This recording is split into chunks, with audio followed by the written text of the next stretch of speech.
Bueno, bienvenidos a todos. Estamos en el domingo 14 de abril, 18 horas y un poquito más en Argentina. Y bueno, comenzamos un nuevo programa de encuentros. Ya debe ser el cuarto o quinto, no recuerdo en este momento.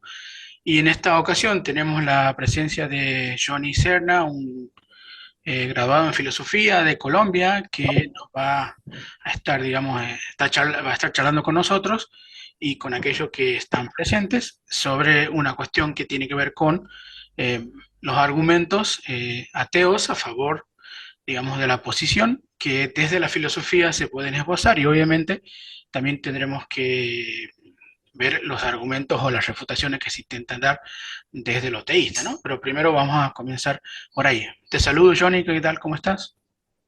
Hola Nicolás, muy bien. ¿Y tú? Muy bien, muy bien. Y también saludo a los demás que están presentes, escuchando la charla, y que pues, cuando quieran pueden intervenir.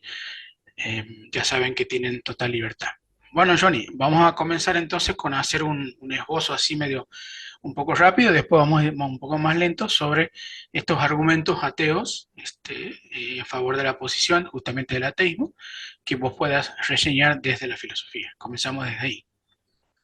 Me parece. Pues no sé si vos conoces el argumento, pues el famoso argumento de Butifrón. Es uno digamos, de los primeros argumentos que se podrían rastrear en contra, Ujú. digamos, de esta concepción de un Dios que es fuente de toda moralidad y pues que está claro. Bueno, básicamente el argumento tiene la siguiente estructura. Um, ¿Lo bueno es bueno porque es bueno en sí mismo o es bueno porque Dios lo quiere? Bien. Entonces, básicamente eso nos lleva a preguntarnos un par de cosas, ¿no? Si es bueno porque Dios lo quiere, pues entonces el día de mañana Dios podría cambiar de interés y aquello que considero bueno, pues podría ser considerado malo porque ya no lo quiere. Entonces, bueno, eso de entrada es contradictorio. Una cosa no puede ser buena y mala pues, en el mismo sentido, por supuesto. Y también trae el problema grande de que, pues, básicamente estaríamos sujetos a los caprichos de la voluntad de un Dios tirano. Es decir, que si el día de mañana a él se le da por decir que la tortura, por ejemplo, de un bebé está bien, es moral, pues entonces básicamente estaría bien. Y eso es inaceptable, por lo menos bajo las intuiciones digamos, del común, de la persona de la calle. No podría aceptar, creo yo, bajo ninguna intuición, que la tortura, por ejemplo, de un bebé tenga alguna justificación moral y que bajo alguna concepción eso esté bien solo porque Dios lo comanda.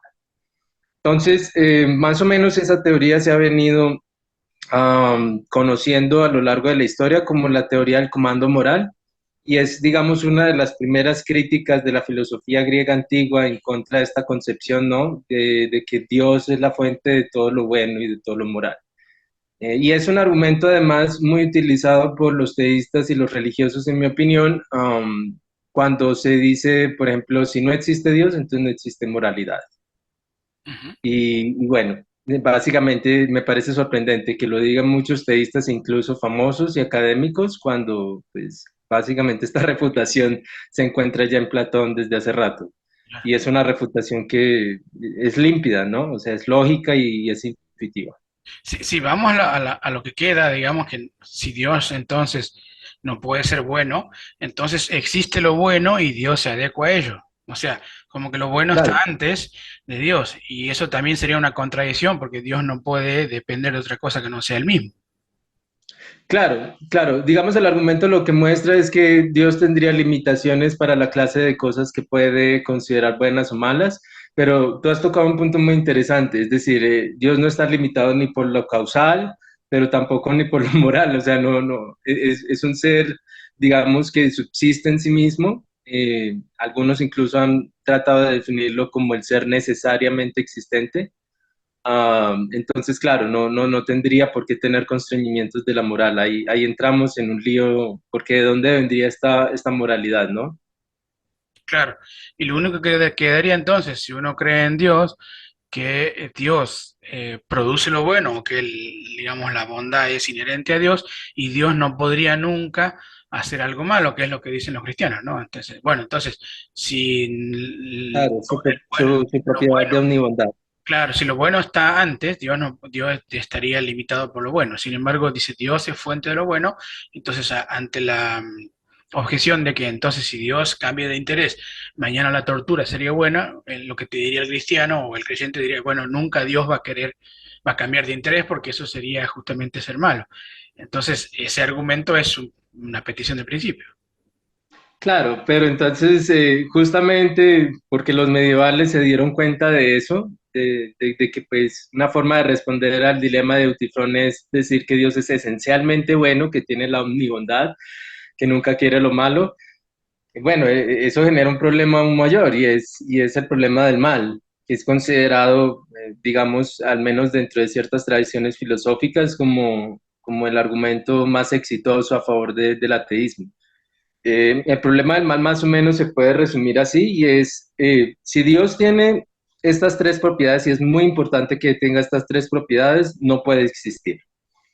Entonces, básicamente, tiene omnipotencia, quiere decir que puede hacer todo. Algunos, como Santo Tomás, definen eso como todo lo lógicamente posible, es decir, Dios no puede hacer que 2 más 2 sea igual a 5, Dios no puede hacer que un cuadrado sea redondo, solo puede hacer lo posible.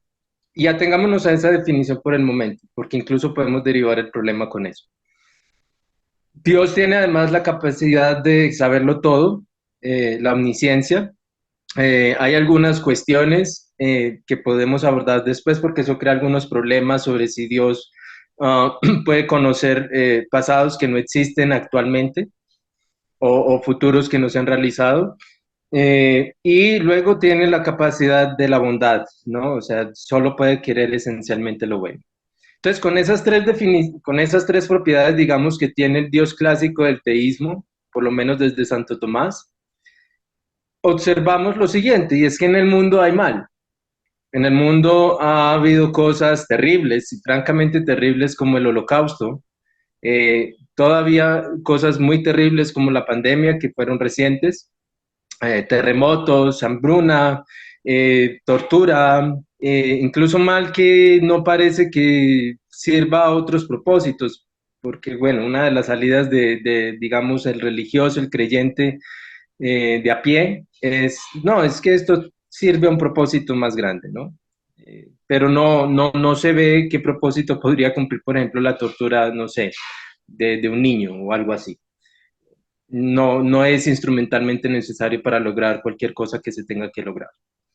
Entonces, digamos, con esas definiciones uno puede decir, como el mal existe, pues Dios no puede existir, porque una de dos, si no previene el mal, si no hace que el mundo sea un mejor lugar, entonces no sabe cómo hacerlo, entonces tal vez no es omnisciente, puede que quiera todo lo bueno, puede que pueda hacer todo lo bueno, pero no sabe cómo, o simplemente puede hacerlo, puede saber cómo, pero no quiere. Simplemente no se le da la gana, entonces pues ahí volveríamos otra vez al problema. Tal vez Dios es un Dios caprichoso, tiene todo el poder para cambiar el mundo, puede saber cómo hacerlo, pero simplemente no tiene la voluntad ni la bondad para hacerlo. Y entonces ese es el problema. Una de dos, algunos de esos dioses pueden ser posibles, claro, pero entonces tendríamos a un Dios que en el primer caso es un ignorante, y pues no creo que eso le guste mucho a los creyentes, o en el otro caso tendríamos a un Dios que es un tirano, y de nuevo no creo que eso tampoco le guste a muchos creyentes. Aunque curiosamente, um, los voluntaristas, no sé si has oído hablar de ellos, los voluntaristas son una escuela medieval, Duns Scotus es uno de ellos, muy famoso, que frente al problema del mal dice, mire, usted no le puede poner realmente limitaciones a la voluntad de Dios y no importa si hay mal. Si hay mal es porque él lo quiso y punto. Entonces él, digamos, resuelve eso, pero no creo que eso sea lo que la mayoría de los creyentes de hecho sostienen. De hecho, la mayoría de los creyentes sostienen que Dios tiene al menos un tipo de bondad infinita, o muy grande que nos supera al menos. Creo que también creen genuinamente que este Dios sabe muchas cosas y creo que también genuinamente creen que pues puede hacer muchas cosas, ¿no? Entre ellas crear el universo. Entonces este problema del mal pues básicamente muestra que el concepto de ese es inconsistente. Ahora, después te digo la opción, digamos, del cristiano de a pie. Pero, por ejemplo, esas alternativas que planteaste, si Dios puede pero no quiere, entonces no es bueno, y si Dios quiere y no puede, no es omnipotente. Entonces, algunos dos están faltando. De hecho, los gnósticos buscaron la solución diciendo que el Dios que hizo este mundo y que por lo tanto creó el mal, digamos, ¿no? No es el Dios verdadero, es un Dios que tiene una tendencia divina, digamos, una potencia divina que tiende a cero, como diciendo, el peor Dios posible es el que originó este mundo y por lo tanto se entiende por qué este mundo es así, porque está hecho por un Dios chapucero, ¿no? Esta es la respuesta de los gnósticos, me parece bastante razonable, ¿no? Porque si uno mira al mundo y se da cuenta que el mundo está mal hecho, y bueno, este mundo no lo puede haber hecho un Dios totalmente bueno, pero sí lo puede haber hecho un Dios que si bien no es malo, pero es muy tonto, digamos, es un Dios muy que tiende a cero en divinidad y que no se dio cuenta y creó la materia, ¿no? Esa es la postura de los gnósticos que me parece bastante razonable. Ahora, la objeción de los cristianos a esto es que Dios sigue siendo bueno y sigue queriendo el bueno, pero te da la libertad, el libre albedrío para que vos elijas el mal. Y entonces el mal es una posibilidad del ser humano porque el ser humano tiene el libre albedrío y entonces ahí Dios quedaría como exculpado, digamos, de eso. ¿Cómo se responde a eso? La respuesta, digamos, de San Agustín Ujú. es casi que el primero en decir, no, mire, esto se resuelve es con libre albedrío. Hay males porque hay libre albedrío. No es Dios el culpable, somos nosotros los que causamos el mal en el mundo. No, la primera respuesta que se puede dar a eso es, mire, aún si aceptamos como ateos que existe el libre albedrío, que yo no tengo de hecho por qué aceptarlo, pero solo lo estoy haciendo por mor de la discusión. Pero igual la noción tiene muchos problemas. Pero incluso si la aceptamos, eso no responde frente al mal natural. Existen terremotos, existen pandemias, existen francamente un montón de sucesos naturales sucediendo al diario que enferman a la gente. Y bueno, uno se pregunta, ok, digamos, poblemos el mundo de Hitlers y de personas malas y perversas con su libre albedrío. Pero ¿por qué tienen que haber enfermedades? ¿Por qué tienen que haber terremotos? ¿Por qué tienen que haber males que literalmente no son causados por la libre acción de una persona? Bueno, pero Y eso, eso claro, es te una diría que el rara. mal viene porque Adán y Eva tomaron una mala decisión hace mucho tiempo y eso quedó como que el pecado, digamos, entró al mundo y a partir de ahí los males en general, ¿no? El terremoto y enfermedades son por culpa del... Y otra vez Dios no tiene la culpa. Claro, pero eso es una respuesta muy implausible, ¿no te parece? Digamos, es muy difícil rastrear la causalidad del primer acto de Adán y Eva con todo lo que pasa, digamos, en términos naturales. Pues eso de entrada, no parece haber una relación causal entre los dos actos. Pero supongamos que hay una respuesta frente a eso y entonces, no, es un castigo. Ujú. Pero entonces eso habla muy en contra del Dios bondadoso, que nunca piensa en cosas malas, que nunca está vengándose de las personas. Es decir, hay una suerte de contradicción en mi opinión, porque digamos, ese es muy parecido al Dios del Antiguo Testamento, ¿no? Es un Dios que es vengativo, que es rencoroso, que francamente es genocida también. Um, y eso no parece ser muy compatible con un Dios bondadoso que nunca piensa en cosas malas. Entonces, ¿por qué tendríamos que cargar, digamos, el resto de las personas con un acto que sucedió hace millones de años, ¿no? Sí, yo lo que creo es que para mí me basta el hecho de que digamos, si supongamos que somos criaturas de Dios y que Dios nos crea a nosotros y que además nos da la oportunidad del libre albedrío, de poder elegirlo o no, yo creo que un Dios bondadoso te daría la libertad plena en el sentido de, bueno, haz tu vida, haz lo que quieras, y si entre lo que quieras no me eliges, bueno, listo, nuestros caminos divergen y ya está. Sin embargo, la idea de que te voy a castigar si vos no eliges lo que yo quiero que elijas, eso digamos, lo hace un Dios vengativo, un Dios que eh, por ese solo acto de castigarte, justamente no te da la libertad, porque es como que si yo le dijera a mi hijo, bueno, hijo, usted puede hacer lo que quiera, pero si no hace lo que yo le digo, lo castigo, entonces no le estoy dando la libertad necesaria para hacerlo. Claro, es un chantaje incluso. Exactamente. Entonces yo creo que con eso es suficiente, ni siquiera eh, te saco el mal del mundo, ¿no? Te digo, mire, si usted le da libertad a sus criaturas, pero cuando él elige A y no B, lo castiga, entonces realmente no es libertad. Claro, y digamos, algunas de las respuestas que se han dado frente a eso es que, digamos, el infierno o algo parecido, en realidad no es un lugar a donde Dios te manda en castigo, sino que es simplemente la ausencia de su presencia. Que no hay Yo no lugar. sé realmente cómo entender eso.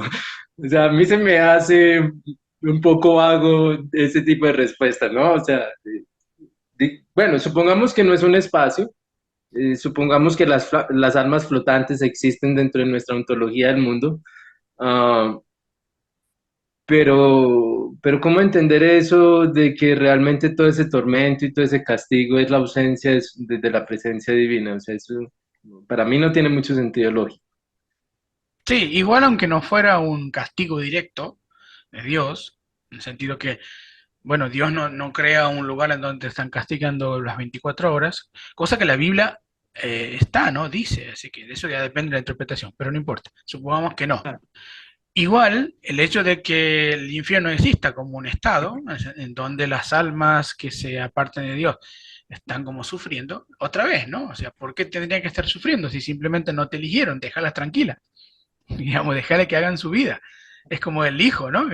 Mi hijo, usted tiene que estudiar esto. No, papi, yo no, yo quiero estudiar lo otro. Bueno, te dejo tranquilo, digamos, ya está. No tengo por qué ni castigarte ni obligarte a hacer. A eso me refiero con que la libertad implica que las decisiones que uno tome, ya está, son decisiones mías y no tengo por qué yo intervenir más adelante. Eso es mi concepto de libertad. Creo que parece que el de Dios no lo es. claro, y otra cosa, a mí se me hace muy raro que se diga que la libertad es incompatible con siempre decir cosas buenas.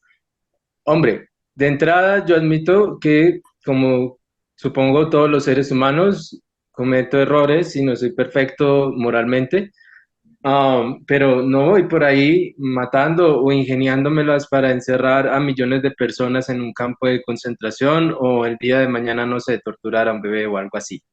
Yo creo que al menos Dios pudo haber hecho un mejor trabajo, ¿no? Pudo haber diseñado mejores organismos con unas tendencias, no sé, a una conducta menos violenta, sin quitarnos el supuesto libre albedrío. O sea, yo no entiendo por qué no pudo haber hecho un trabajo mejor bajo esa concepción.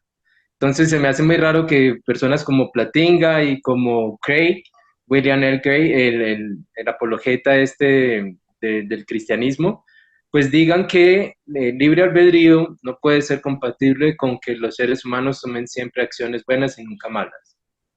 Yo Pero, creo que es compatible con que los seres humanos cometan errores, pero también es compatible con que no cometan esas acciones tan atroces.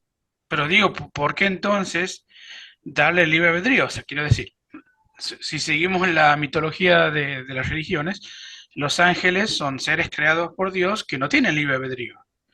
Ujú. Ahora usted me dirá, pero ¿en qué pasó con Satanás? Bueno, no sé. Claro, hay algunas Hay un concepciones. problema ahí, hay un problema ahí. Pero supongamos, ¿no? Que haya criaturas que no tienen libre albedrío. Obviamente, si no tienen libre albedrío, entonces serían criaturas que seguirían una voluntad siempre buena y bla, bla, porque Dios los creó. Ahora, la pregunta es, ¿y por qué Dios no nos creó así?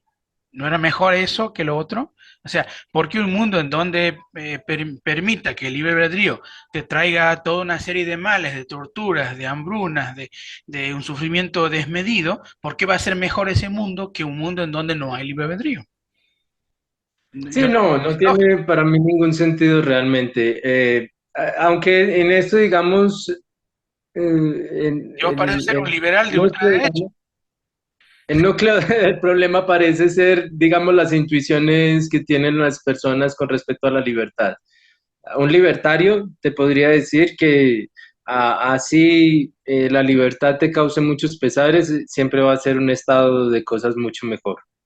Um, en mi opinión, no hay que renunciar a las dos cosas, son perfectamente compatibles. Hay un filósofo analítico llamado G.L. Mackie que escribió un famoso libro, en español se llama El milagro del teísmo, en donde aborda un montón de argumentos a favor y en contra de las posiciones.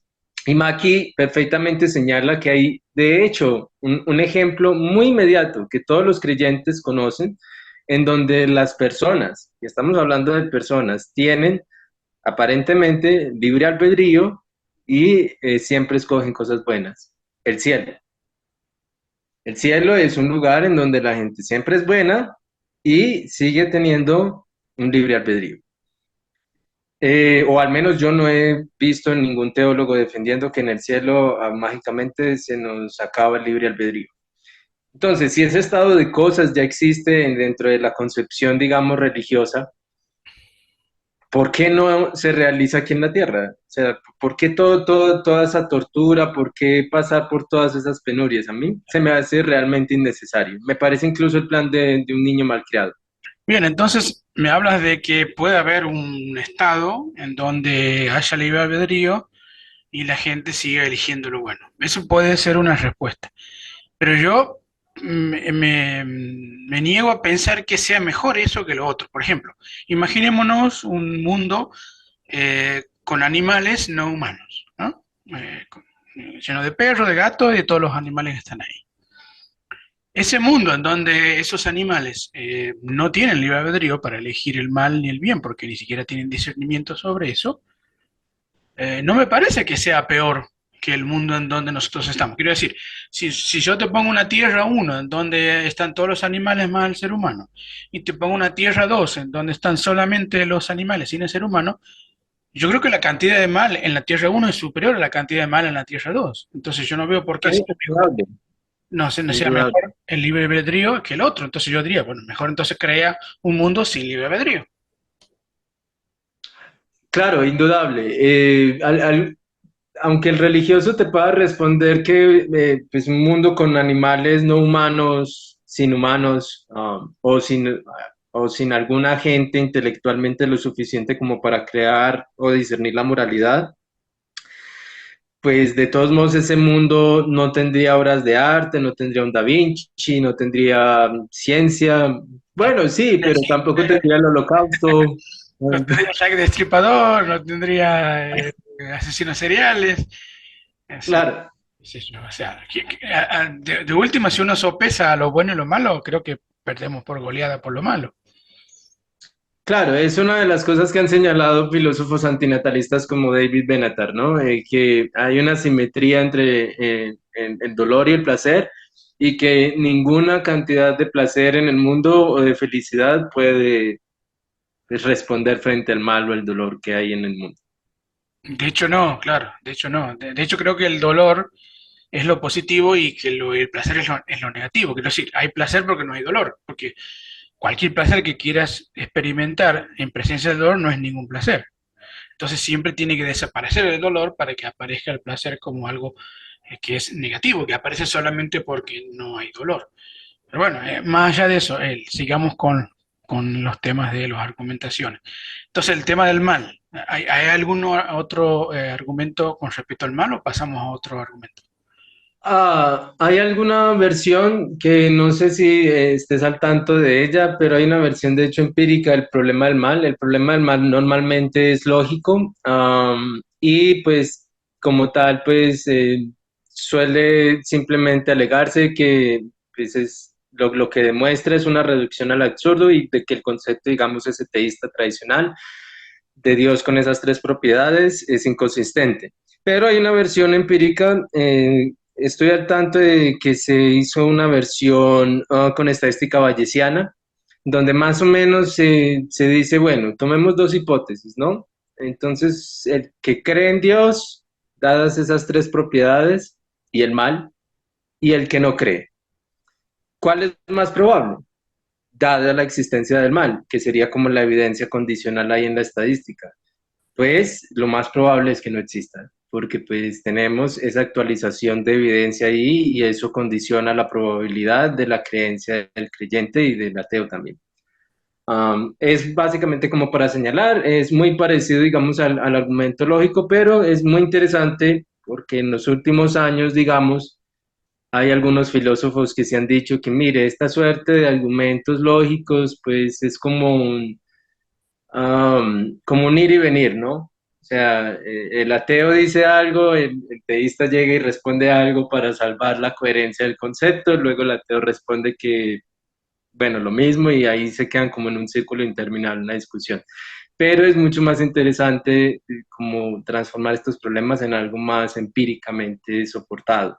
Y lo que nos dice la evidencia del mundo es que es muy improbable la hipótesis de que Dios exista. Claro, pero No, tal vez no sea imposible, pero es fíjate improbable. que la lógica, extrañamente, la lógica, porque digo extrañamente porque uno pensara que la lógica está del lado del ateo, sin embargo, extrañamente la lógica le hace mucho favor al creyente en el sentido del apologeta, ¿no? No al creyente Claro, común, sino al apologeta, tipo Craig o Plantinga. Todos los argumentos de ellos son argumentos lógicos. Quiero decir, nunca muestran que Dios existe, sino que es posible que Dios existe. Y sin embargo, eso ya lo sabemos, que la posibilidad lógica está. La cuestión es saber si evidentemente, fácticamente existe Dios, y ahí creo que ya no puede meterse. Creo que si vamos a ese terreno, la evidencia está abrumadoramente en contra. Por eso digo que, eh, digamos, de manera increíble, la lógica le ayuda más al teólogo que al ateo, ¿no? Porque el ateo puede decir lo mismo en el sentido que puede usar la lógica para mostrar que es improbable que algo exista o que directamente es imposible que algo exista, ¿no? Pero el creyente puede usar la misma lógica para decirte que es posible que Dios exista. De hecho, Craig comienza todas sus diatribas diciendo, voy a demostrar que es más probable la posición del teísta que del ateísta. O sea, nunca dice que Dios existe, sino dice que la posición del teísta es más probable que la otra o es más lógicamente consistente que la otra. Y, o sea, se refugia siempre en la lógica, pero nunca en la ciencia. claro. No, fíjate que de hecho la lógica de primer orden, que francamente es, digamos, el sistema lógico más fuerte que tenemos al día de hoy, pues de hecho se puede utilizar para hablar de ficciones. Sherlock Holmes vive en Baker Street, se puede formalizar como un X está en una cierta posición. Y eso se puede formalizar con lógica. O sea, la lógica no nunca nos va a llevar, por supuesto, a la existencia. Para eso se necesitan demostraciones, se necesita evidencia, se necesita teoría. En última, se necesita una forma de demostrarlo. Y pues la lógica no te va a demostrar nunca la existencia de algo. En eso sí, sí comparto mucho, aunque yo sí creo que en argumento lógico por lo menos muestra que el concepto de Dios parece no ser un concepto muy bien formado, porque los creyentes como que quieren muchas cosas del concepto. Claro. Ah, Cierto tipo de concepción de Dios es imposible lógicamente, pero el claro. creyente te va a decir, bueno, entonces reformulo el concepto de Dios para que sea lógicamente posible y, bueno, y no salimos más de ahí. Hacen revisiones ad hoc y bueno, nos quedamos en el debate ahí eterno. ¿Qué es lo que han venido haciendo, de hecho, los teólogos desde siempre, ¿no? El libre albedrío no era una doctrina original de los cristianos primitivos. Se la inventó literalmente San Agustín y, bueno, se volvió doctrina. Pero incluso han habido teólogos que han señalado que el libre albedrío, que no les gusta mucho, pues estrictamente hablando no existe pues, en los escritos. Pero Claro. sobre eso hay mucha disputa, pero no sé si quieras pasar a Calvinismo, otro ¿no? argumento. Calvinismo. Sí, pasemos a otro argumento, a ver qué otro argumento podemos dar. El argumento ontológico me parece muy interesante porque incluso hay una formulación modal. Vos hiciste un video incluso al respecto con Matt para su canal y me pareció muy interesante, digamos, la reestructuración que vos hiciste con este personaje Cosmo, ¿no? O sea, muy chistosa. Porque claro, uno puede imaginar al ser más grande o a la isla más grande posible y eso no determina nada, o sea, no implica nada. Son puras concebibilidades, Argumento que imaginaciones. rechazaba el mismo Tomás de Aquino, ¿no? Claro, claro. ¿Sabes? El argumento ontológico en su versión más interesante, en mi opinión, no es la de San Anselmo, aunque pues se suele utilizar en la literatura filosófica como, digamos, el argumento más central o la versión más, digamos, clara del argumento. Pero el de Descartes me parece mucho más interesante, porque al menos hace un cierto esfuerzo como por suplementar algunas premisas dentro del argumento que por lo menos me parecen intuitivas. Y más o menos Descartes en las meditaciones lo reformula así. No podemos estar seguros de muchas cosas y solo la seguridad, la certeza nos va a dar, digamos, el conocimiento realmente verdadero. Y más o menos podemos concebir, digamos, que nuestras mentes están separadas de nuestros cuerpos. Si podemos concebir que nuestras mentes están separadas de nuestros cuerpos, es decir, no parece haber ninguna contradicción en eso, también podemos concebir que justamente esas sustancias tuvieron que venir de algún modo y además que tienen que estar conectadas entre sí justamente para que pues, no caigamos en el solipsismo ni nada de eso. Y entonces ahí está Dios. Podemos concebir que hay una, digamos, sustancia o hay una entidad mucho más grande que no solo da origen a esa sustancia mental, de la cual podemos estar muy seguros, y que además las conecta para no caer en el solipsismo. Entonces, ese argumento, pues claro, uno podría decir, digamos, hoy en día, pues esas concepciones de la mente que tenía Descartes, todas dualistas, son un poco anticientíficas al día de hoy. Pero por lo menos me parece un poco más elegante porque no te dice simplemente imaginemos el ser más grande y ese necesariamente existe, sino que por lo menos intenta llegar a él tras una vía, digamos, suplementada de hipótesis, diría yo también, un poco más cercanas a nuestro entendimiento, ¿no? Pues que podemos concebir que la mente está separada del cuerpo y todo eso. Y pues, Ahí me parece que la idea de perfección es la que le ayuda a Descartes a su conclusión, porque nunca define la idea de perfección y hasta hoy en día no sé qué cuerno significa perfección, pero supongamos que Descartes lo sepa, dice Descartes, este Dios que imagino yo es perfecto, porque todas las cualidades buenas las tiene Dios, entonces Dios también es perfecto. Y perfecto de algún modo, dice Descartes, es aquello que lo tiene todo. Entonces dice Descartes, si el ser es perfecto y no tiene existencia, entonces no es perfecto porque le falta la existencia. Entonces un ser perfecto debe existir necesariamente. Creo que ese es el argumento que está usando Descartes, como diciendo, mire, el ser perfecto, para que sea perfecto, debe existir. Porque si yo me puedo imaginar otro ser que sea más perfecto porque tiene existencia. Ahí está como el enganche a San Anselmo, digamos, ¿no? La idea de que si yo imagino un ser perfecto, debe existir. Un ser perfecto no puede faltarle nada y la existencia es una falta, que esa es la más grave de todas, ¿no? Porque se imagina que el ser sea perfecto y no exista. Bueno, ¿qué clase de perfección tienes de ser? bueno, aunque hay filósofos que están en desacuerdo, ¿sabes? No sé si has oído hablar de los dialeteístas y los paraconsistentes. Básicamente, incluso en la teología misma han habido esbozos de eso. En la Edad Media había un autor, Tisano creo, que afirmaba con total certeza de que pues si Dios era el ser, digamos que lo contenía todo, también contenía su no existencia también. Algunos filósofos incluso contemporáneos como J.C. Beer, que habla de una cristología paraconsistente,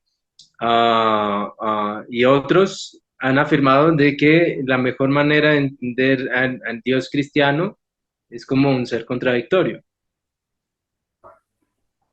Sí, No sé qué te parezca eso. ¿Tú no admitirías las contradicciones en la realidad? no, lo que pasa es que, a ver, el problema de la perfección es que primero que no sé qué es la perfección, o sea, no hay una definición de qué significa ser perfecto. Pero bueno, uno puede sospechar, como dice Descartes, que ser perfecto es el que tenga todas las cosas, digamos, ¿no? O que tenga todas las posibilidades, digamos. Y entonces, existir es una de esas propiedades que debe tener un ser perfecto. Bueno, hasta ahora lo que está haciendo Descartes es pensando que la misma esencia de Dios incluye a la existencia, o sea que la esencia de Dios contiene dentro de sí la existencia. O sea, la existencia es una propiedad más de la esencia de Dios y solamente de Dios, que todos los otros seres, al no ser Dios, son contingentes y por lo tanto no tendrían esa propiedad de la existencia dentro de su esencia. Ese es como lo que está haciendo Descartes.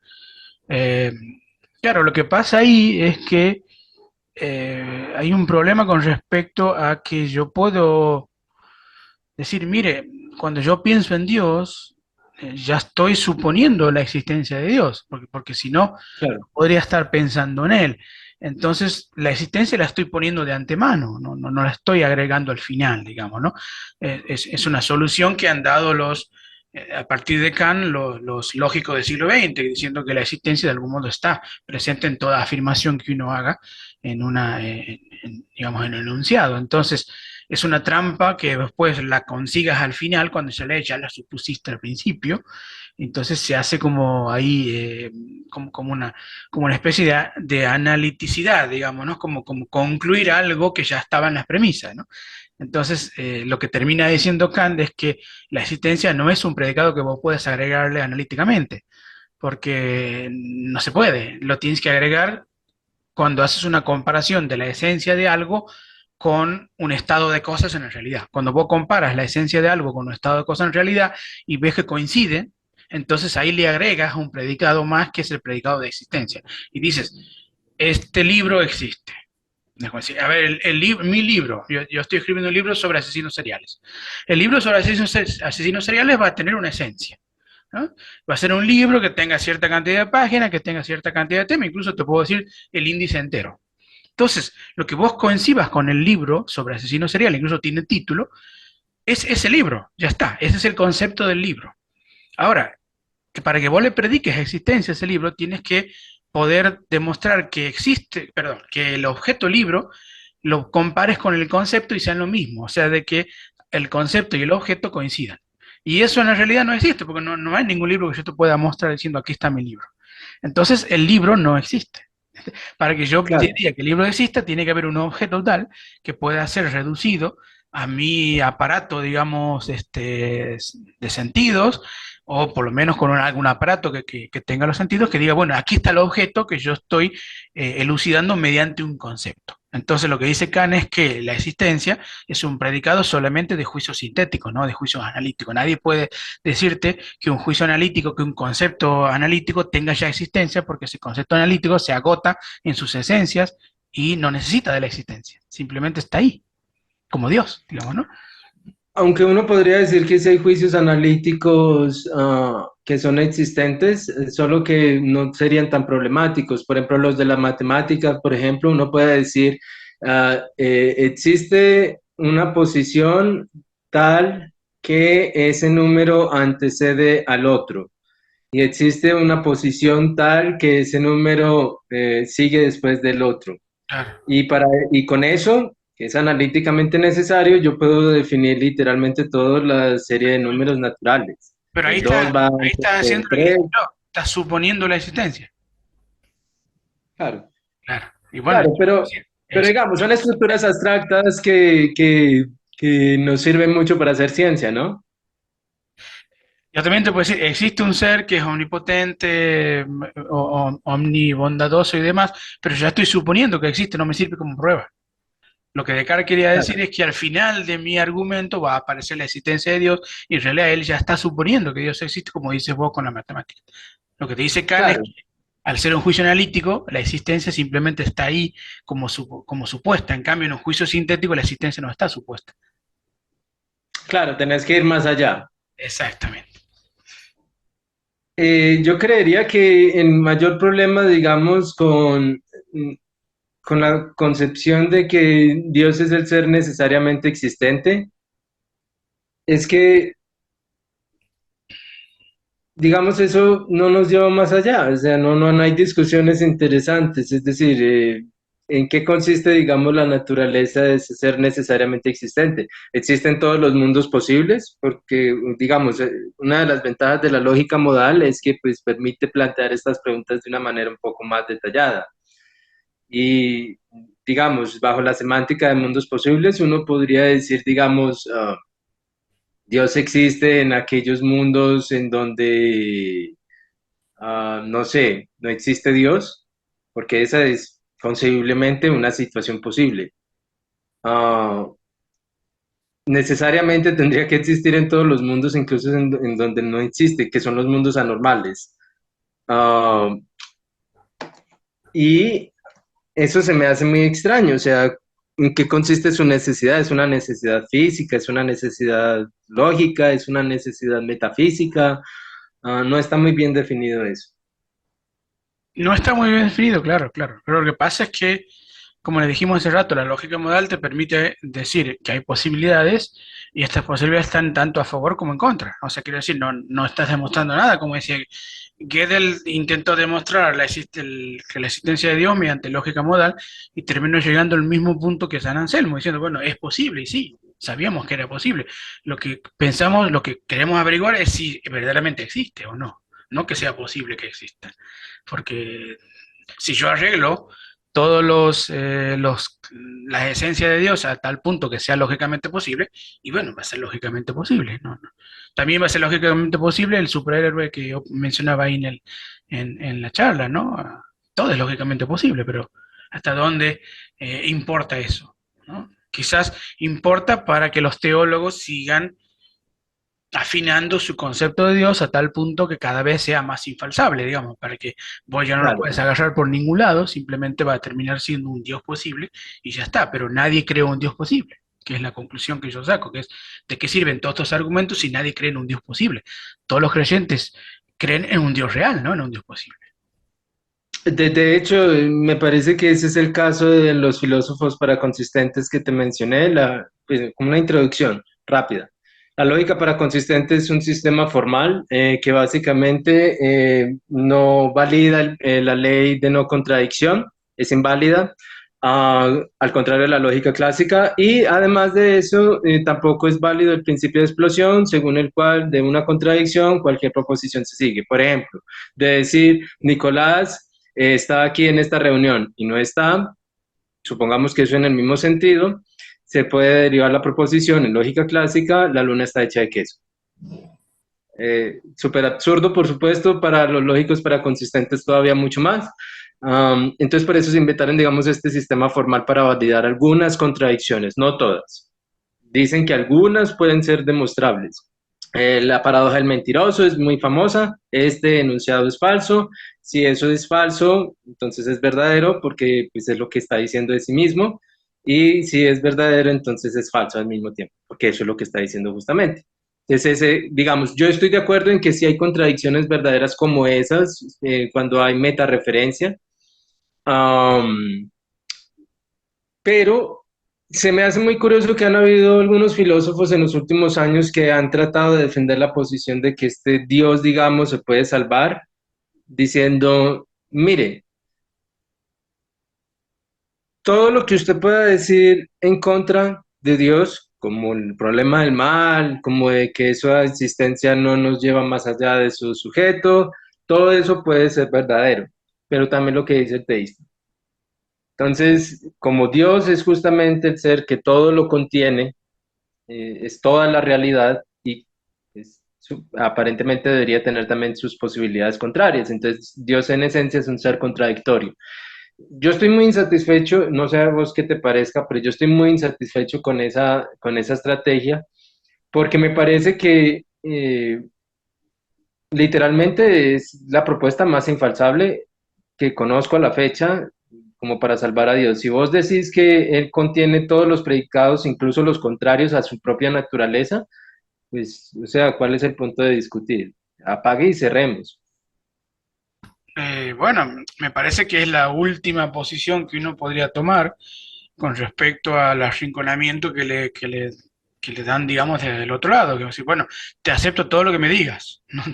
Pero aún así Dios es más que todo esto, digamos. Entonces, terminamos diciendo, bueno, ¿para qué estamos discutiendo todo esto y para qué vos haces tus prédicas y tus debates y vas a terminar diciendo, bueno, todo lo que digamos no nos va a llevar a ningún lado, ¿no? ¿Qué es lo que estamos diciendo aquí? Que es, de última, el creyente tendría que reconocer, igual que el teólogo, que creen en Dios por fe, que no necesitan de ningún argumento racional porque saben que no lo van a conseguir de ningún modo. Entonces, sería mucho más honesto decir, en lugar de decir, bueno, mire, todo lo que usted diga forma parte de Dios, decir, miren, nada de lo que usted diga y nada de lo que yo diga es la real cuestión, que es, yo creo en Dios por fe y usted no cree en Dios porque no tiene fe, y ya está.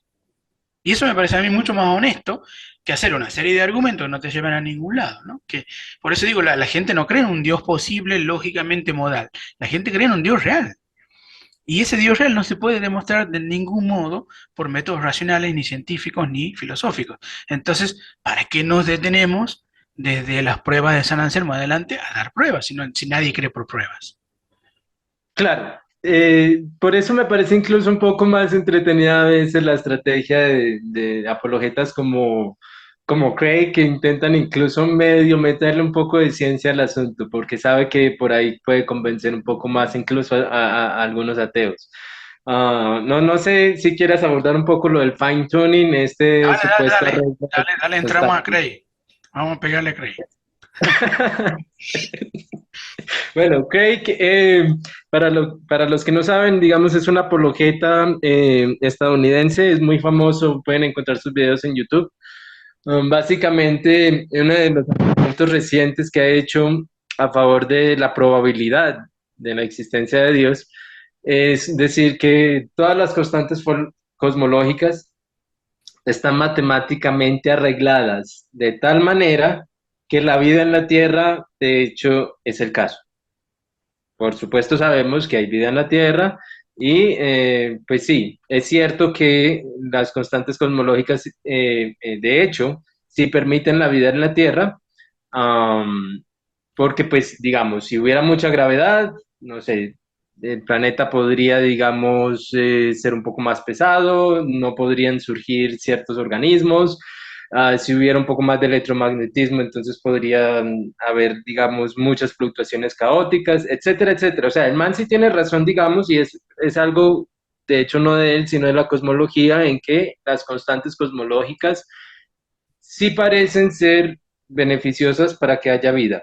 Ahora, ¿qué podemos derivar de eso? En mi opinión, nada, porque, digamos, podríamos perfectamente decir que ese ajuste simplemente se debió a unos procesos caóticos y naturales, y ya. Y ajuste entre comillas, ¿no? Porque el ajuste también como que implica un poco de intencionalidad, como si hubiera un plan del universo para ajustarse a sí mismo. A ver, varias cosas para eso. Primero, el problema se puede atacar de distintas maneras. Primero, el supuesto ajuste, digamos, el ajuste fino, sale de, como dices vos, de mirar las constantes fundamentales del universo y preguntarte si fueran distintas, entonces hacer un modelo de ese universo con unas constantes distintas y probar o, digamos, averiguar cómo evolucionaría ese universo. Entonces, si uno va tocando las constantes y las va poniendo en otros valores, lo que uno supone es que ese universo al final no alberga la vida. Por ejemplo, si vos haces una constante gravitatoria más intensa, entonces todo hubiera colapsado hace miles de millones de años y no se formarían estructuras más complejas. Y si la constante gravitatoria fuera más débil, no podrían justamente agregar la materia en formaciones tal como que para que produzcan estrellas y planetas y demás. Bueno, y así con todas las otras constantes, ¿bien? Y eso se supone que dice que están ajustadas de tal modo para que surja la vida. ¿Cómo se responde a eso? Bueno, se responde de varias maneras. Primero, que nosotros no sabemos hasta el punto que estamos aquí si esta región del universo es la única región que existe. Y no estoy hablando de multiverso, estoy diciendo que si el universo es todo lo que existe, entonces quizás esta región del universo sea la región que contiene las constantes, digamos, ajustadas de tal modo que haya vida. Pero puede haber otras regiones del universo que nosotros no tenemos acceso, que el universo puede ser mucho más grande de lo que es, en donde esas condiciones son otras y obviamente quizás en algunos haya vida y en otros no. Entonces simplemente estamos especulando sobre una parte de las regiones del universo. Es como decir, por ejemplo, que el planeta Tierra tiene, no sé, vos vives en Colombia y en Colombia dice, ah, bueno, para que haya vida en Colombia tiene que haber esta cantidad de viento, esta cantidad de humedad, esta cantidad de temperatura para que haya vida. Y vos no sabes que hay otros, digamos, regiones del planeta Tierra en donde son desiertos, ponele, y en el desierto no va a haber vida, obviamente. Entonces, vos dices, ah, bueno, entonces aquí alguien ajustó a propósito esto para que haya vida. Y la verdad es que no, Claro. es que en el planeta Tierra hay muchas regiones y unas albergan vida y otras no albergan vida. Entonces, ya está, no necesito ningún Dios, simplemente estoy en la parte en donde hay vida porque lo puede generar. Esa sería una respuesta. La otra sería que es al revés el tema, porque este universo tiene ciertas condiciones, es que permite la vida. No es que este universo está ajustado para la vida, es que la vida es una adaptación a las condiciones que hay en un universo. Claro, Es al revés el argumento, es como decir, mire, justo la Tierra está en un lugar en donde alberga la vida. Está a unos 8 minutos luz del Sol, tiene una cierta masa, tiene la Luna a 320.000 kilómetros y todo eso hace de que surja la vida. Entonces Dios creó la Tierra. No, es al revés. El sistema solar tiene muchos planetas y solamente en algunos es que la vida se adapta a ello y surge y en otros no. Entonces es al revés el tema. La vida surge porque bueno, surge en donde puede surgir y nada más. No necesitamos de un Dios que ponga cosas en sus lugares correctos. Y el último sería algo un poco más teórico, por ejemplo, Gustavo Romero y Daniela Pérez hicieron un experimento generando distintos tipos de modelos de universo a partir de la expansión, justamente tocando las constantes fundamentales para ver cuál era la evolución del universo. Y lo que se dieron cuenta es que si tocaba solamente una constante, por ejemplo la de la gravitación, entonces el universo rápidamente caía en un colapso. Pero si tocabas varias constantes, el universo o los distintos universos que generaban los modelos, al tocar varias constantes, las constantes iban de algún modo, ¿cómo decirlo?, afectándose unas a otras y el universo que daba al final, con distintas constantes tocadas, era muy parecido al nuestro. O sea, lo que está diciendo es lo siguiente, que es como que está diciendo, mire, si tu cuerpo humano es un sistema homeostático, si yo te toco una sola constante, por ejemplo, digamos, la presión arterial y te la elevo a 20/10, entonces usted rápidamente colapsa. O sea, le agarra una enfermedad, una ACV y muere. Pero si yo toco varias constantes de tu cuerpo, por ejemplo, un poco la temperatura, un poco la arteria, un poco la humedad y lo que fuere, es como que tu cuerpo mismo va como haciendo una homeostasis nueva y va generando un cuerpo parecido al que tenías anteriormente. Eso es lo que ellos descubren, que los universos formados al tocar varias constantes era muy parecido al universo nuestro. Solamente era distinto cuando solamente era tocada y las otras se dejaban tal y como estaban. Entonces, podemos responder que no hay ningún ajuste fino. Es que simplemente la probabilidad de que surja un universo como el nuestro es muy alta, incluso con distintas constantes. claro, claro. Incluso eh, respondiendo un poco a la intención detrás de Craig, ¿no? Detrás del fine tuning, que es como decir que este universo fue creado. Pues hombre, uno podría incluso con modelos cosmológicos como es de Penrose, decir que el universo simplemente es cíclico. Es decir, ya la cuestión incluso no resuelta, pero digamos, de que, bueno, ¿y qué hubo antes del Big Bang? Aunque esa pregunta para mí no tiene mucho sentido. Claro. Ah, porque pues, claro, no había tiempo ni espacio antes del Big Bang. Pero si uno quisiera decir, bueno, ¿qué evento físico hay antes del Big Bang? Uno simplemente podría decir, este es un universo reciclado, que se recicla a sí mismo y que puede variar, digamos, en las constantes, pero que llega un poco a los mismos resultados una y otra vez. Y Claro, es perfectamente estaríamos concebible. en un ciclo en donde la vida es probable, mejor dicho, es auspicioso para la vida, pero en otros ciclos no. Claro, Entonces, decir que claro. Dios creó este universo no es la solución más probable. La solución más probable sería que entre esos ciclos del universo, algunos ciclos contienen vida y otros no. Y estamos justo en el que Claro. contiene vida. Y no necesitas a ningún creador, es decir, lo puedes resolver con puros modelos cosmológicos y matemática avanzada. Um, yo siento que, no sé si quieras abordar eso de preguntarse por qué habría que pensar en un concepto de creación. Siento que es algo importante de las creencias pues, de quien cree en Dios.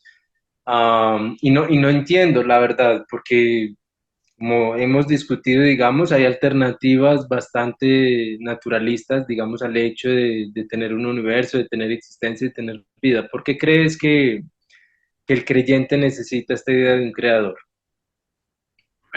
Creo que es al revés, que el creyente primero cree y luego necesita, porque le han dicho los teólogos, que necesita dar como una justificación racional o basada en la ciencia o basada en la filosofía de lo que cree. Y para mí es un error, porque el cristiano cree porque cree y nada más, no necesita ningún otro argumento. Pero supongamos que necesite argumentos, entonces ahí empiezan justamente a pergeñar todos estos argumentos que hemos visto aquí. Entonces la necesidad no es una necesidad argumentativa. Yo creo que la necesidad viene porque los teólogos le dicen que es necesario que uno dé una respuesta racional sobre su fe, como si uno no pudiera darla, entonces no sé qué pasaría, ¿no? Serían meros cristianos con fe y nada más, cuando supuesto que eso es lo que es un cristiano, ¿no? Alguien con fe. De hecho, el mismo Jesucristo dijo, ¿de qué te sirven las pruebas? Vos tienes que creer por fe, no por pruebas. Por pruebas cree cualquiera, digamos, sería la cuestión, ¿no? El tema sería, bueno, no, la fe es que vos puedas estar con lo que yo digo sin que te dé pruebas, ¿no? Cuando Jesús le dice a Pedro, mire, bájate del medio del lago, ¿no? Bájate del barco y camina por las aguas hasta mí. Y Pedro le dice, pero ¿cómo voy a bajar? Si me bajo me voy a hundir. Entonces Pedro era alguien racional, alguien que dice, mire, la experiencia me dice que si yo me bajo del barco, me hundo. ¿Qué le dijo Jesús? Mire, Pedro, es como decir, no tiene fe. O sea, si yo te digo que camines, camina. ¿Cuál es el problema? Como decir, olvídate de todas las pruebas racionales y toda la ciencia, vos tienes que creer en mí. Entonces, lo que le estaba diciendo Jesús es, no puedes poner una evidencia racional cuando yo te estoy pidiendo fe. Si yo te digo que camines, caminas. Y listo. Y si sucede algo en contra, o si sucede un milagro en contra de la fe, es lo que te estoy diciendo, la fe va a obrar milagros. Entonces, si tienen eso de Jesús, eh, ¿por qué el teólogo necesita un montón de baterías racionales cuando Jesús no le dijo nunca que lo haga? Jesús no dijo, miren teólogos, vayan a pergeñar un montón de argumentos absurdos a favor de Dios. Así le dijo Jesús, Jesús no le dijo eso, Jesús, tengan fe y nada más. Y la fe incluso está por sobre o en contra de lo racional.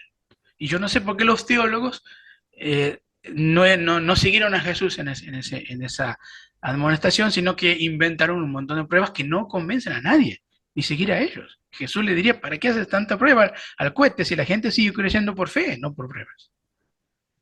Entonces yo no Bueno, creo que para responder una tu pregunta, posible yo no creo que respuesta, digamos, es que, digamos, vivimos en una cultura, en cierto modo, tendiente al academicismo y al debate de ideas.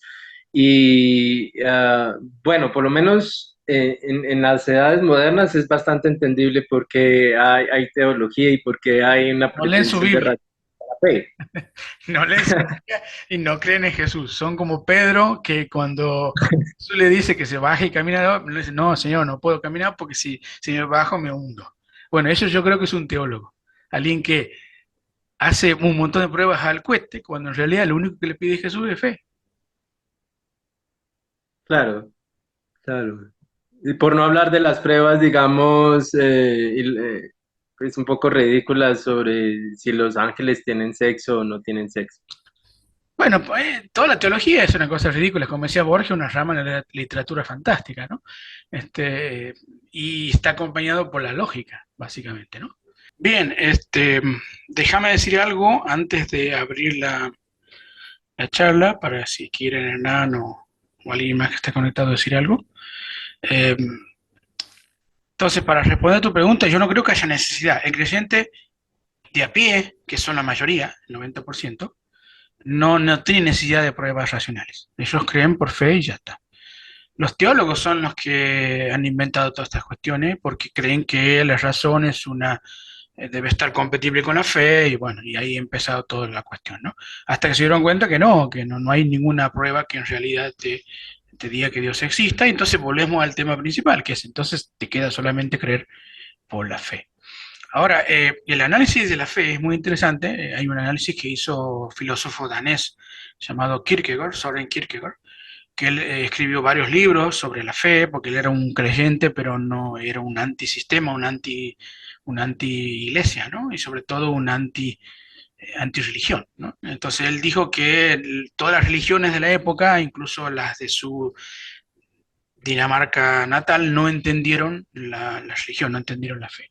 Entonces él hace un libro que se llama El Temor y Temblor, que es un Ujú. libro donde analiza la orden de Dios de matar al hijo unigénito de Abraham, ¿no? Isaac, luego de que la promesa que le hizo Dios a Abraham era que sobre Isaac iba a fundar toda la descendencia de Israel, ¿no?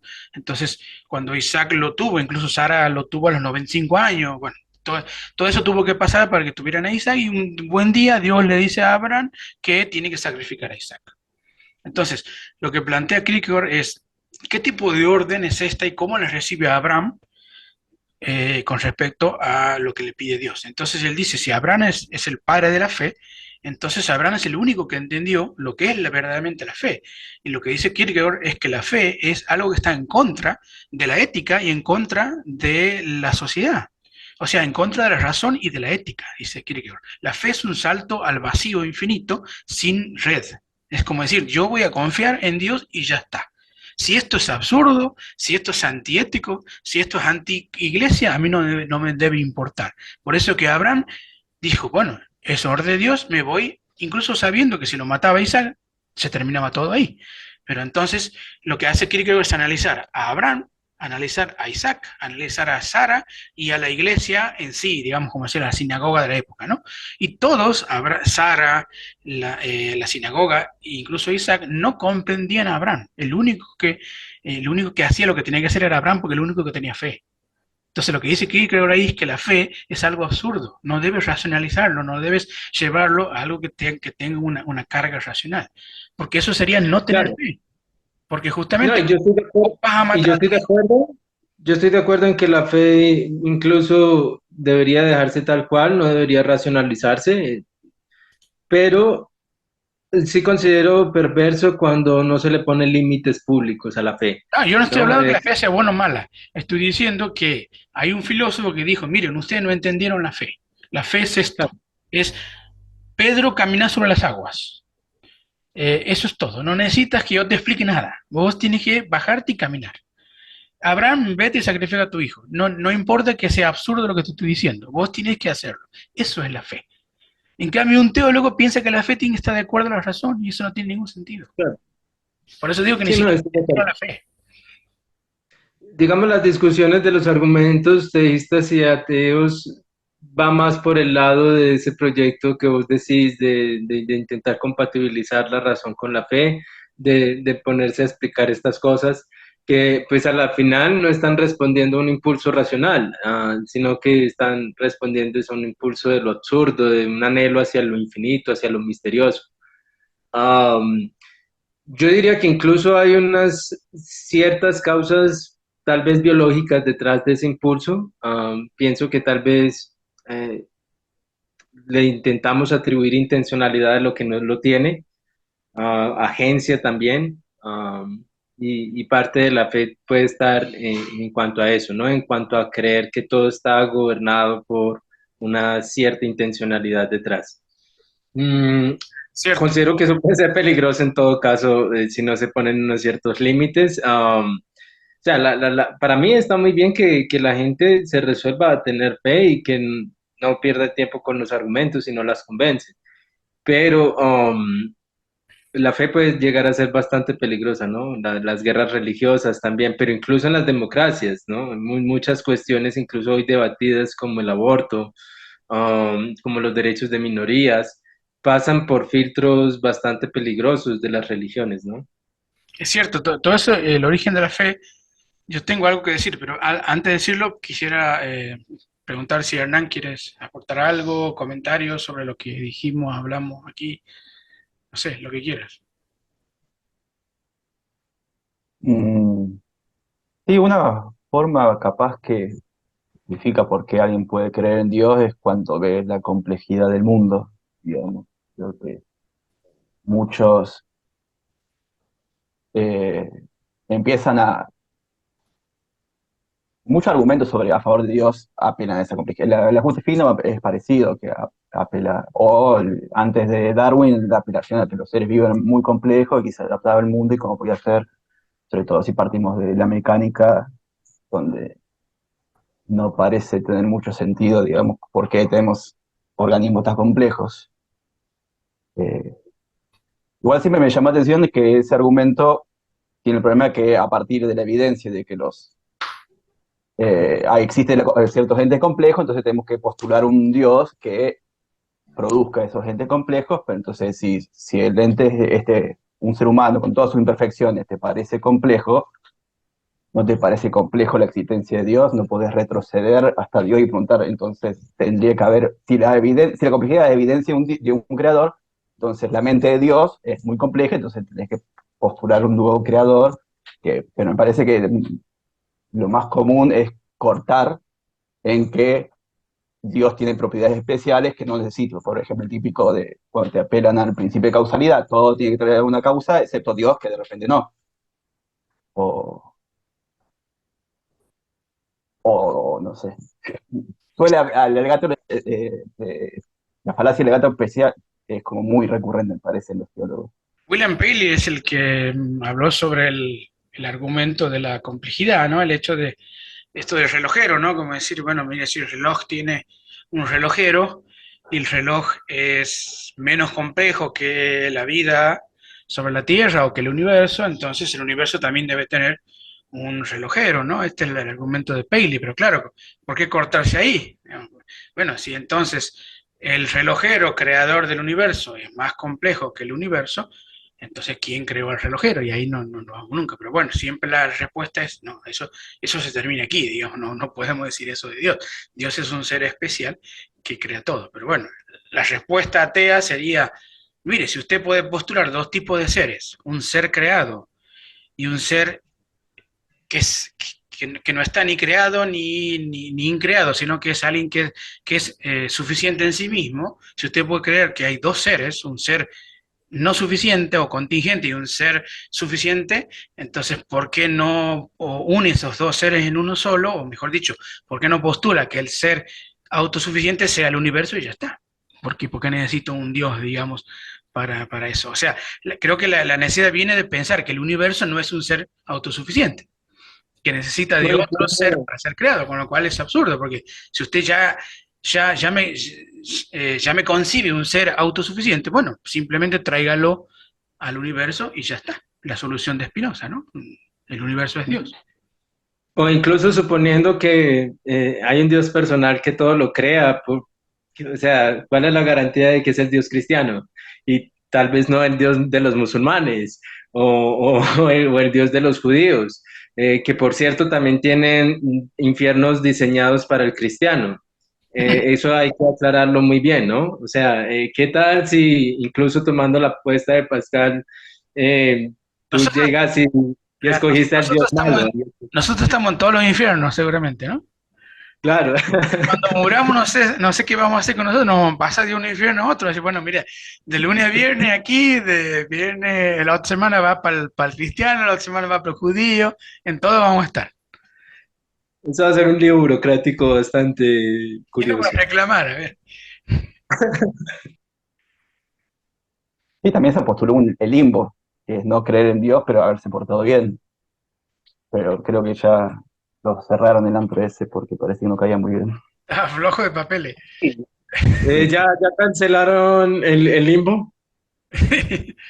¿Qué Sí, me hicieron parece para que que ya estaba? no existe más. Un ¿Qué papa hicieron decidió para que que no estaban existe más y ya antes? está. Ah, ok, Claro, bueno. Dante en la Divina Comedia estaba en el limbo, por eso Claro. no podía Claro. entrar al cielo, porque no podía creer en Dios.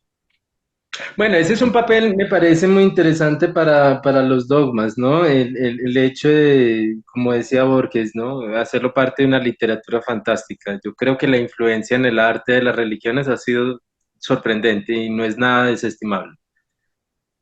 Bueno, Swedenborg, uno de los que cita Borges, ¿no? Emanuel Swedenborg, él decía que el cielo no era un cielo hecho para gente que iba a adorar a Dios y que se iba a sentar y a contemplar, sino que el cielo era un lugar en donde las personas iban a seguir haciendo lo que venían haciendo en la tierra, pero de una manera, ¿cómo decirlo?, más excelsa. Entonces, el tipo que se dedicaba a cuestiones intelectuales en la tierra iba a seguir siendo el intelectual en el cielo.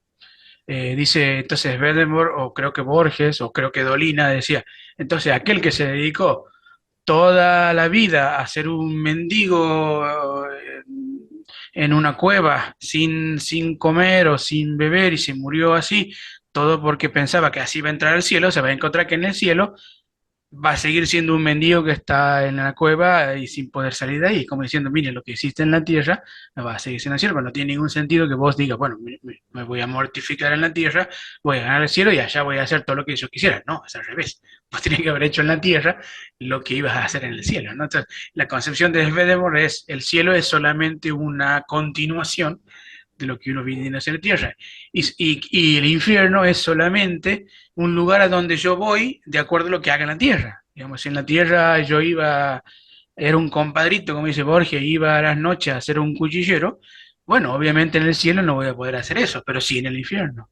Entonces el infierno sigue siendo una continuación de lo que yo hacía en la tierra. Entonces, como decirte, miren, no seas un fraile mendicante porque vas a seguir siendo un fraile mendicante en el cielo. Habría que preguntarse dónde están los papas que digamos, incurrieron en crímenes de lesa humanidad, ¿no? Bajo esas concepciones teológicas. Por No, ejemplo, no sé, este papa tan famoso en la Segunda Guerra Mundial, pues que literalmente le abrió canales diplomáticos a los nazis. Ah, o, o estos papas que, por ejemplo, Juan Pablo II, que literalmente encubrió a un montón de pederastas también a nivel mundial, entre ellos al padre Maciel en México, famoso por haber violado a más de 500 niños. Fue encubierto por Juan Pablo II. Habría que preguntarse en qué concepción del cielo o del infierno estarán estos papas. no lo sé, la verdad, eso ya es entrar en teología profunda. No, la idea es que uno desde afuera le parece absurdo todo esto, ¿no? Pero debe ser tal la, ¿cómo decir? La convicción que te da la fe, que todas estas contradicciones son resueltas por el creyente simplemente con un misterio, ¿no? O sea, nosotros no podemos entender todo esto, entonces simplemente debemos confiar que es así, ¿no? Entonces, por más que la iglesia o el papa o lo que fuere sean seres humanos bastante, digamos, malos, no nos importa porque de última nosotros creemos en Dios y no en el Papa o en la iglesia, cuando la iglesia misma te dice que el Papa es el vicario de Dios en la tierra. Bueno, pero no importa. Todas esas cosas son misteriosas, ¿no? La idea esta del misterio viene a cubrir todas estas cuestiones y ya está, ¿no? Yo no creo que puedas correrlo a alguien que cree por la razón, no sé, eso lo quería preguntar, ¿cómo hacemos con este tema, ¿no? Supongamos que nosotros queramos, y de hecho lo pensamos, que vivir una vida alejado de la religión y de la fe es mejor, en el sentido en que somos más libres, podemos razonar mejor y razonar mejor nos lleva a mejores decisiones.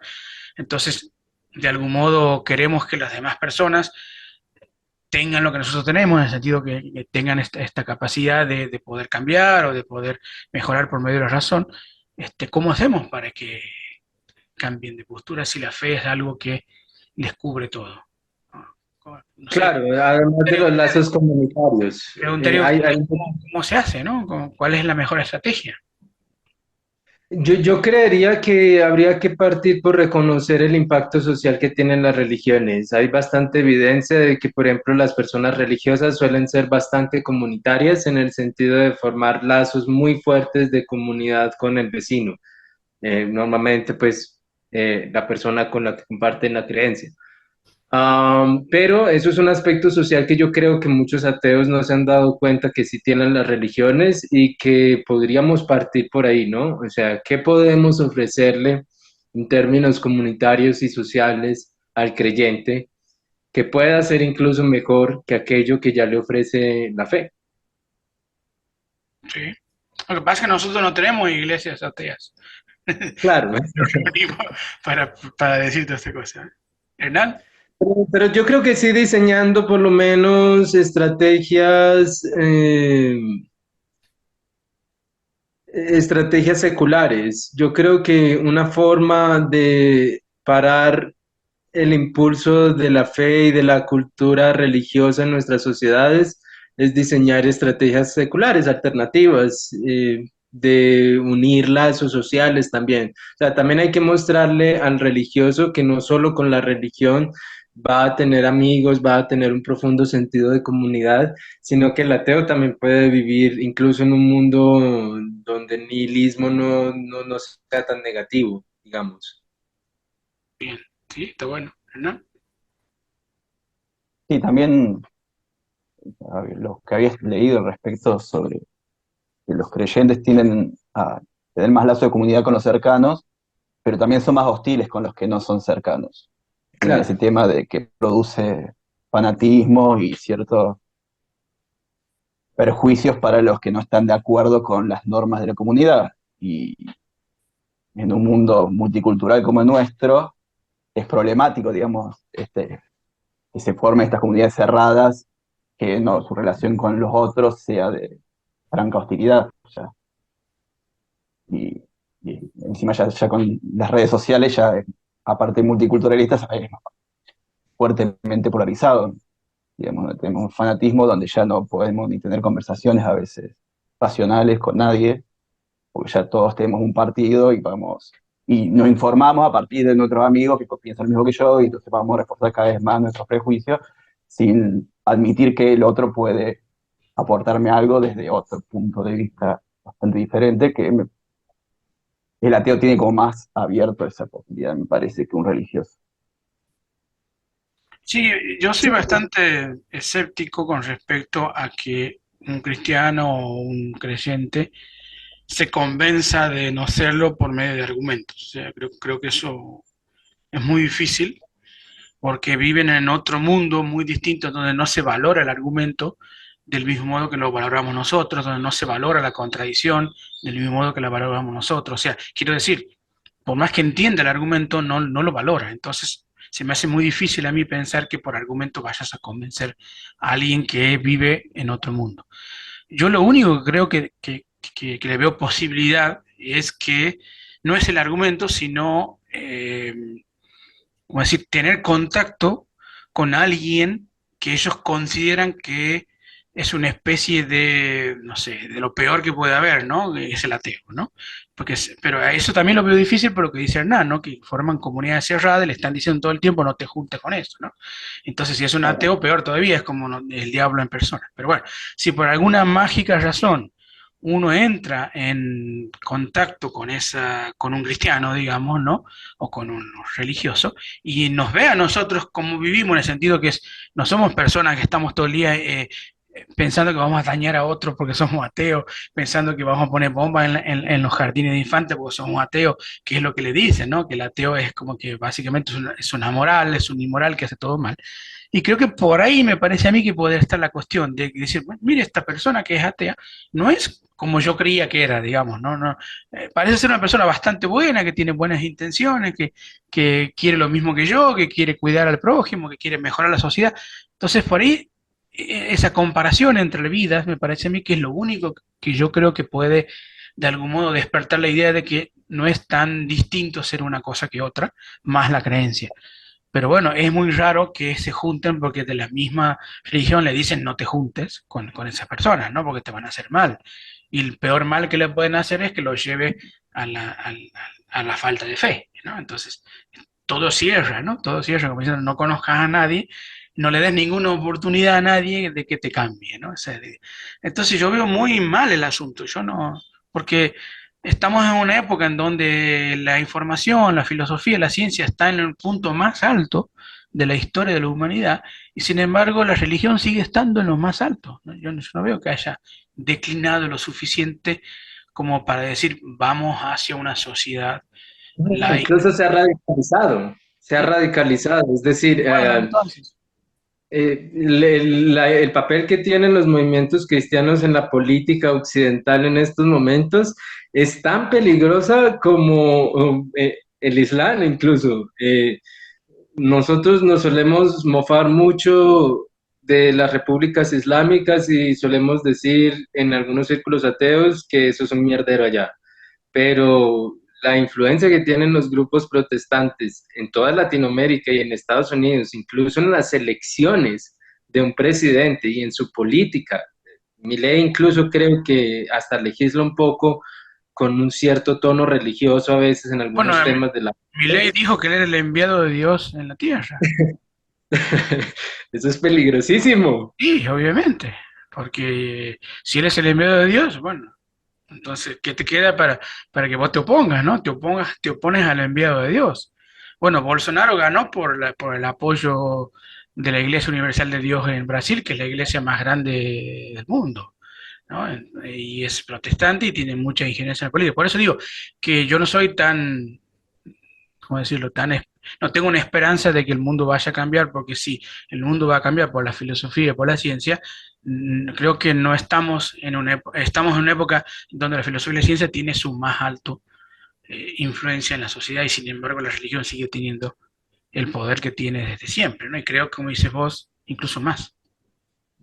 En Estados Unidos Claro, se volvieron atrás las leyes de aborto. sí, justamente colocaron a jueces, eso fue muy calculado, colocaron a jueces conservadores con opiniones religiosas bastante fuertes y pues el resultado es que la Corte Suprema de Justicia de ese país pues terminó declarando el aborto ilegal cuando de hecho había sido un derecho por más de 30 años. Entonces, claro, claro que la religión tiene efectos concretos y perversos en el mundo actual. Mucha gente que nos pueda estar escuchando después, pues no sé, te va a decir como, no, pero vos estás exagerando porque la religión en cierto modo es un asunto privado, de fe de la persona y ya los tiempos de la Edad Media se acabaron. Yo no creo, yo creo que incluso la religión ha cobrado más fuerza en este siglo. Yo tengo un problema con respecto a no solamente la religión, sino a, ¿cómo decirlo? A la argumentación y a las posturas en sí, digamos, a la filosofía en sí, a la práctica filosófica, porque como alguna vez manifesté, no sé, leyendo los argumentos en contra del eternalismo y a favor del presentismo que daban ciertos filósofos, cuando para apoyar su postura tomaban una interpretación remanida de cierta idea de cierto físico sobre la teoría de relatividad. Entonces yo me puse a pensar, ¿no?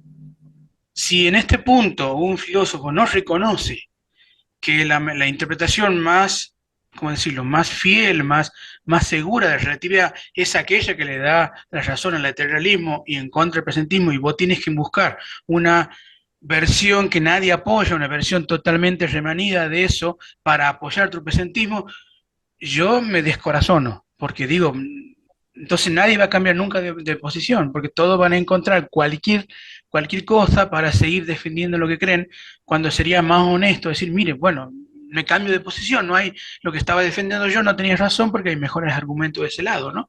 Entonces cuando yo veo eso en un filósofo, eh, ¿qué esperanza tengo de que alguien que ni siquiera se dedica a la filosofía vaya a cambiar de posición? Entonces, Bueno, aunque habría que decir que en filosofía, según estadísticas desarrolladas por Chalmers, um, la mayoría de los filósofos, de hecho, tienen creencias que correlacionan bastante bien con los consensos, por lo menos grandes, de los científicos en, digamos, materias nada polémicas como la relatividad, la evolución, etcétera. Es decir, la mayoría de los filósofos se encuentran en una posición en la que por lo menos tienen una actitud y un entendimiento, digamos, general bueno de lo que es la ciencia. Claro que los hay, como tú señalas, hay filósofos que pues prácticamente yo no entiendo por qué defienden lo que defienden. Incluso hay filósofos que al día de hoy defienden incluso un dualismo de sustancias, eso a mí me parece demasiado loco, defender un dualismo de sustancias con toda la buena ciencia que hay hoy en día. Pero los hay. Um, pero yo sí, de todos modos, jugando abogado del diablo, considero que los filósofos por lo menos están en una mejor posición que el hombre de a pie. Hernán, ¿qué piensas sobre esto? Eh, bueno, yo creo que a partir de la teoría de Darwin sí se empezaron a expandir el ateísmo. El argumento de esta complejidad empezó a caer bastante y por estadísticas que leí alguna vez, a finales del siglo XIX es donde empieza el crecimiento del ateísmo y que la ciencia algo hace para aportar a eso. El tema es claro que la gente va a la religión en momentos, por ejemplo, de crisis. Y en un mundo polarizado como el nuestro, donde parece que todo está por explotar, la gente le convence más a pensar en que no me voy a salvar del otro lado, por lo menos tengo un cielo que esperar, digamos, y no acá que todo es horrible, un mar de lágrimas. Eh, y un fuerte descreimiento de la ciencia en muchos casos, me parece. Milley mismo reniega del cambio climático diciendo que es un invento del socialismo. O sea, tenemos gente que llega a decir eso. Bueno, sí, los políticos son una clase especial, digamos, de idiotas, digamos, de la sociedad. Pero bueno, Claro,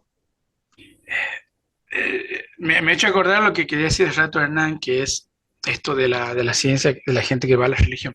Claro, digamos, la postura de base que creo es que nosotros no somos animales que tenemos una tendencia hacia la búsqueda de enunciados verdaderos, sino que la principal función nuestra es la supervivencia, digamos, ¿no? Es como conservar nuestro cuerpo y conservar la especie, digamos, como que estamos diseñados por la evolución para eso, digamos, ¿no?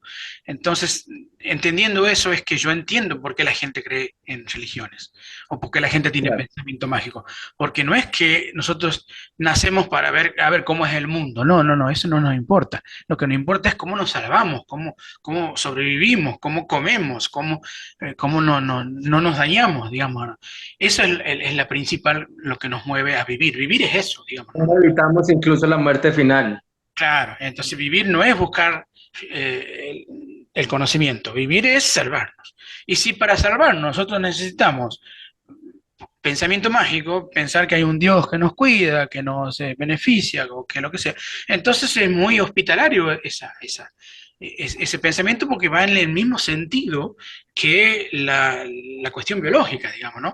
Y creo que la filosofía está en contra de eso. La filosofía es antibiológico, digamos, es antinatural, porque la filosofía te detiene a pensar en cosas que no son, ¿cómo decirlo?, útiles para tu supervivencia, digamos, ¿no? La filosofía dice, a ver, ¿cómo es el mundo? ¿Y qué me importa? Si igual tengo que vivir en este mundo y tengo que comer mañana. Es como, no nos importa eso. Pero la filosofía es antinatural porque te obliga a cuestionar eso, ¿no? El niño, fíjate, el niño, ¿por qué sigue al padre? ¿Por qué? Porque biológicamente es más sencillo seguir a tu padre que cuestionarlo. Te imaginas que un niño cuestiona al padre.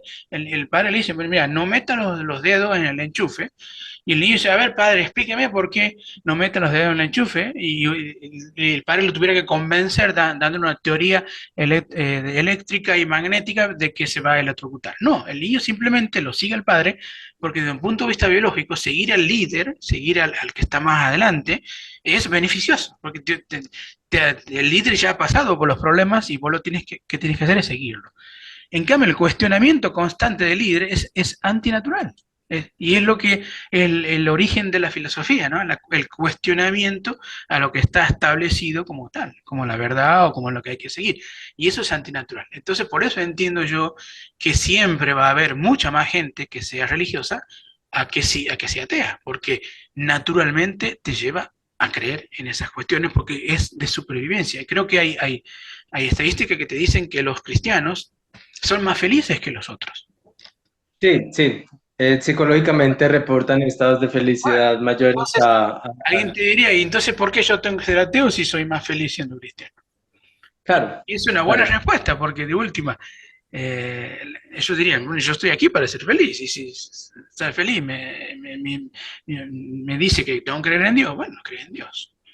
Pasa que nosotros, Aunque también efectos similares se han encontrado para personas que, por ejemplo, experimentan de una forma secular con cambios de estado de conciencia, no sé, con hongos y cosas así.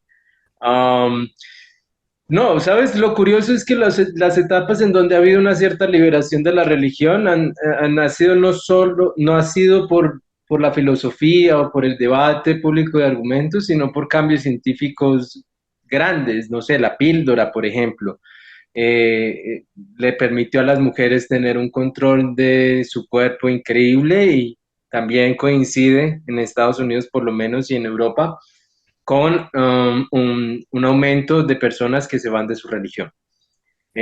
También los 60, que es un aumento que coincide con personas que abandonan su religión, es un momento en donde la gente se empieza a dar cuenta que la religión también está siendo instrumentalizada por los políticos como Nixon para apoyar cosas como la guerra de Vietnam. Entonces también empiezan los jóvenes a ver como que esto se puede politizar un poco y como que empiezan a cambiar.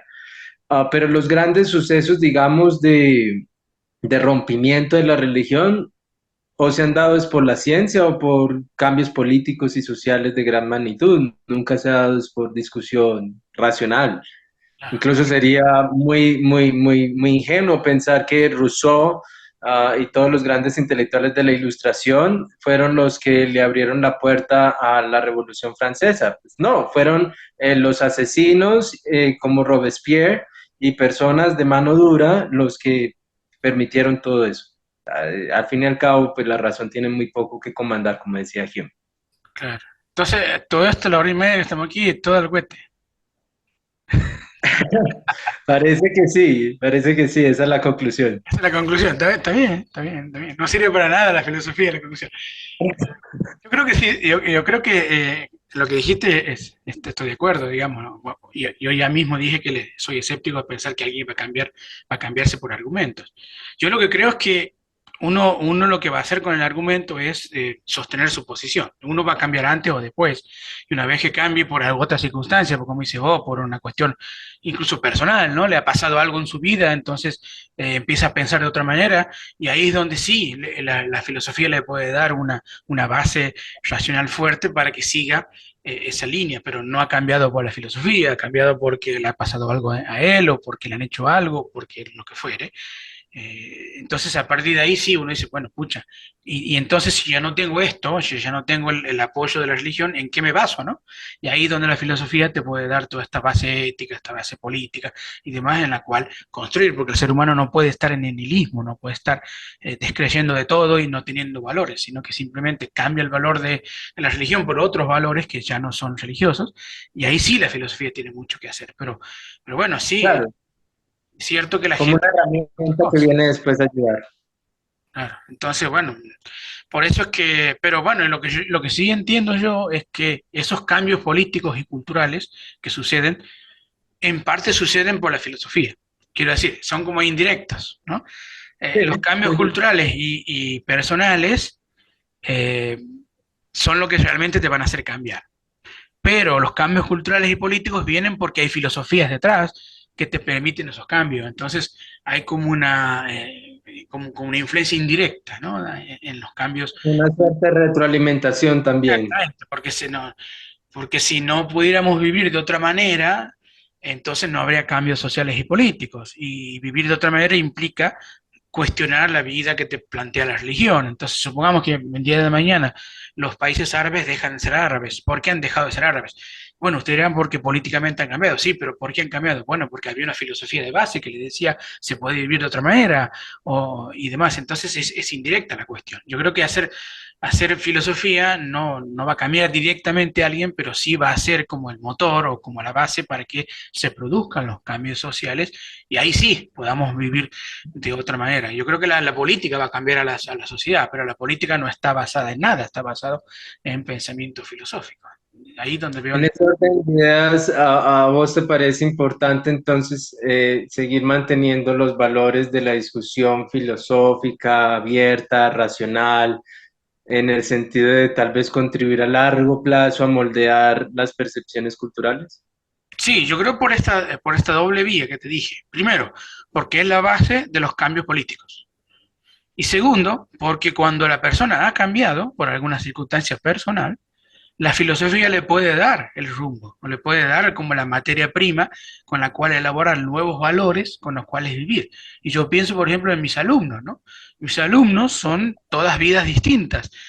Entonces, que yo vaya a darle una clase de filosofía no es que mis argumentos los van a cambiar a ellos, sino que ellos quizás ya están observando un cambio en su vida por alguna otra razón, porque le ha pasado algo lo fuere, pero están como desnudos, como que no saben a dónde ir, a dónde recurrir, y por ahí la filosofía les da eso, ¿no? Les da la oportunidad de decir, bueno, aquí tienes los fundamentos con los cuales empezar de nuevo, digamos, ¿no? Los valores con los cuales empezar de nuevo tu vida.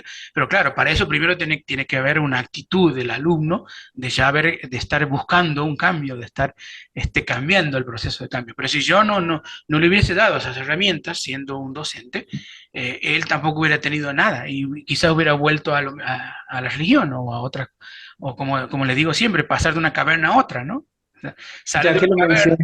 mencionas, yo creo que esa podría ser una explicación al menos sociológica de por qué el existencialismo de Sartre fue tan famoso en posguerra. La gente se encontraba desolada, perdida, un poco descreída bueno, Dios nos abandonó en toda esta debacle y pues, este man está ofreciendo algo. Bueno, fue necesario para replantear el tema del ser humano. ¿Quién es el ser humano, no? Si ese ser humano es capaz de hacer eso, ¿quiénes somos, no? O sea, porque antes del Holocausto uno pensaba que el ser humano era mejor y sin embargo se dio cuenta que no era mejor, que era peor. Entonces, ¿quiénes somos? ¿Cómo nos reconstruimos a nosotros mismos después de este horror, de las guerras y del Holocausto? Entonces, el existencialismo surge por eso, ¿no? Por dar respuesta a este nuevo ser humano o a esta nueva visión del ser humano, ¿no? Entonces empiezan a negar la naturaleza humana, empiezan a negar la esencia de Dios y todas esas cuestiones, ¿no? Y pienso que fue una filosofía de respuesta necesaria ante la cuestión de cómo se piensa de nuevo el ser humano. Aunque eso también es lo que me disgusta del existencialismo, que tiene ese tono como de producto, como de marca, como de, no sé. Podríamos hablar otro día del existencialismo, ahora quizás ya no vamos a tener tiempo, pero quizás para otro día podemos hacerlo y hablar un poco del existencialismo, de Heidegger, como algunas veces nos han dicho, ¿no? Si ustedes se prenden, lo hacemos. Pero por ahora creo que ya podemos ir cerrando, ya estamos como hace unos 40 minutos y bueno, la idea es cerrar, creo que los argumentos han sido puestos, las objeciones también. Así que bueno, solo nos resta saludarte, Johnny, gracias por por la charla, por estar presente, por tus argumentos, por el análisis. Lo mismo Hernán, gracias por participar. Y bueno, les damos una carta abierta para un nuevo diálogo, no sé, cuando lo deseemos. Y ahí en el grupo pueden plantear los temas y lo hablamos. Si queremos hablar de existencialismo, hablemos del existencialismo, no hay ningún problema. Pero por ahora terminamos hoy. Así que muchas gracias a los dos, nos vemos la próxima. Un gusto, Nicolás, un gusto, Ana, y a todos los que se unieron también. Espero que pasen una linda tarde. Dale, dale, gracias, nos vemos.